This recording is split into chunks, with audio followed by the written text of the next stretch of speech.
Saudações vascaínos, meu povo, como vocês estão? Espero que muito bem. Tinha um vídeo do Vasco e do Ceará, na verdade eu ia fazer uma live sobre isso, mas eu cheguei tão bolado com a situação de tudo que estava acontecendo, comecei a discutir com as pessoas nas redes sociais sobre a opinião de quem estava ruim, quem estava mal.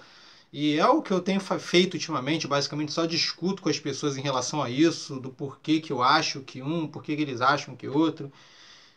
Enfim, eu tava com isso na cabeça e tentando fazer o vídeo, acabou passando a hora da live, eu pensei em gravar e também não rolou. Aí eu pensei em terminar de fazer o meu vídeo do aniversário do Vasco de 120 anos, que eu tava preparando um vídeo especial para isso.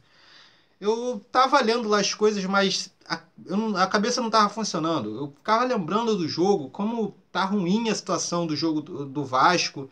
E não só o jogo, aí eu comecei a pegar tudo que aconteceu esse ano, e depois eu comecei a pegar tudo que aconteceu nos outros anos e na última década. Enfim, eu fui pegando tudo de ruim que estava acontecendo no Vasco e tal. E foi me dando cada vez mais desgosto com a situação atual do Vasco, de como está sendo difícil lidar com tudo isso, como está sendo difícil sabe, sobreviver como vascaíno, lutar, como está sendo difícil lutar. Eu entrei basicamente nas redes sociais para verificar o que as pessoas estavam falando e era basicamente as mesmas coisas. Torcedor brigando com torcedor, a maioria dos vascaínos não se entendem mais. Uns preferem uns jogadores, outros jogadores, e por isso as pessoas vão lá e começam a se xingar. São aqueles torcedores que se acham mais vascaínos que todo mundo e começa a falar que se você não torce que nem eles, você não sabe o que é ser vascaíno, você não é vascaíno. E que se você não é sócio, você não é vascaíno, que se você não mora no Rio de Janeiro, você não é vascaíno. E quanto mais eu lia, o pior eu ficava em relação a isso, o pior eu me sentia em relação a isso.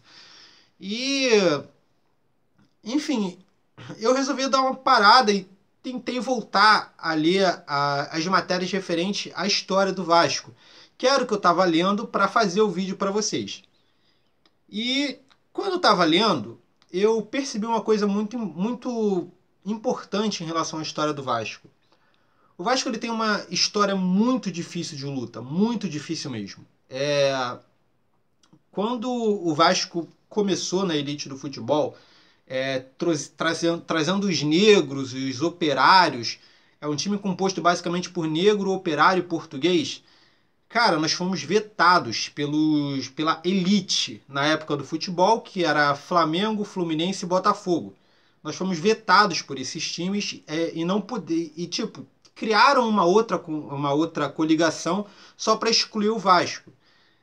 Se eu não me engano, isso aconteceu em 1923, 23 ou 24, foi mais ou menos por esse ano. E tipo, nós conseguimos, com o nosso esforço, chegar até a elite. E quando nós chegamos, deram um jeito de tirar a gente de lá e o Vasco teve que lutar para ser reconhecido no futebol. Sendo que deram uma escolha. Chegaram para a diretoria, na época atual do Vasco, e falaram: olha, vocês podem jogar com a elite do futebol. Eu sei que vocês vêm do subúrbio, que vocês são basicamente feitos da ralé da sociedade, mas se vocês se livrarem de 11 dos seus jogadores, 11 ou 12 mais ou menos, que eram os negros e os operários, vocês podem jogar com a gente, basta vocês se livrarem da ralé. E o Vasco disse não. Quando o Vasco disse não, ele se submeteu a um monte de problemas para conseguir jogar futebol. E foi problemático, foi tortuoso, foi difícil até o Vasco conseguir o seu espaço. Isso de teve luta social do Vasco, o Vasco ele conseguiu colocar os operários e os negros para jogar, não foi da noite para o dia, não foi de uma hora para outra. Isso foi uma luta que durou muito tempo, até que o Vasco conseguisse colocar isso para que fosse aceito, né, na elite do futebol.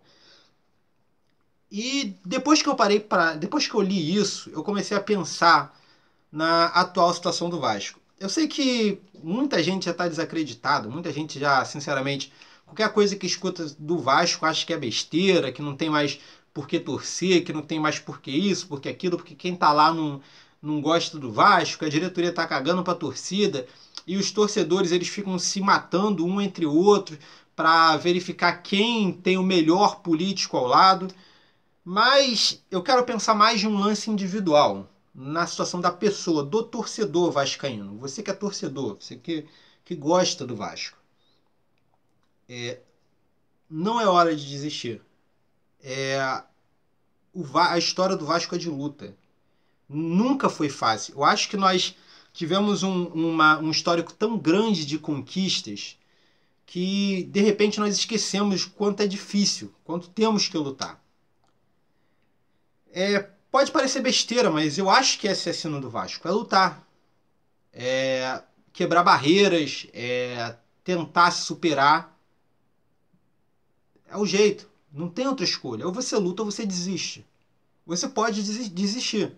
É uma escolha sua. Você não é obrigado a torcer pelo Vasco na droga que o Vasco tá. Você não é obrigado a torcer pelo Vasco com um time ruim. Você não é obrigado a torcer com o Vasco sem perspectiva de futuro, de crescimento. Você pode desistir. É uma escolha sua. Mas se você não quer desistir, se você quer continuar, então, cara, faz direito. Não se abala, não reclama, não fica estagnado. Tenta fazer o bem. Tenta lutar da sua forma, do jeito que você achar certo. Eu não tenho uma resposta fácil para isso, eu não sei como fazer isso acontecer. Eu só acho que a gente tem que tentar. Eu acho que os 120 anos do Vasco não podem ser esquecidos porque a torcida resolveu se dividir.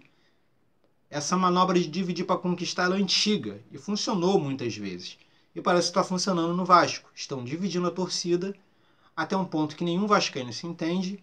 E aí sim, não vai ser por gestão ruim, não vai ser por time ruim, não vai ser pela situação ruim dos jogadores. Não é isso que vai acabar com o Vasco, que vai, como dizem por aí, transformar o Vasco numa portuguesa. Não é isso. O que vai acabar com o Vasco é quando a torcida se dividir por completo. Quando o Vasco perder a torcida, o Vasco perdeu tudo. Aí, filho, aí realmente não tem como recuperar. Eu não tenho muita coisa para dizer para vocês. Eu espero que a situação do Vasco ela melhore. Eu tô torcendo por uma melhora. Eu tô acreditando. Eu vou continuar lutando da forma que eu posso. Vou tentar continuar cobrando a diretoria da forma que eu consigo. Vou tentar continuar incentivando os outros torcedores da forma que eu consigo. E é isso, cara. Eu não sei se esse vídeo vai fazer diferença para alguém, porque eu não estou passando nenhuma informação, eu não estou opinando sobre jogo nem nada. Mas eu quero, pelo menos, se uma pessoa achar que esse vídeo foi válido, que valeu a pena, então para mim já é o bastante. Muito obrigado a todos vocês. Eu espero que esses 120 anos do Vasco marque uma melhora. Talvez não no ano que vem, talvez não no próximo, mas que pelo menos esse clube volte a brilhar com a luta, lutando para chegar lá.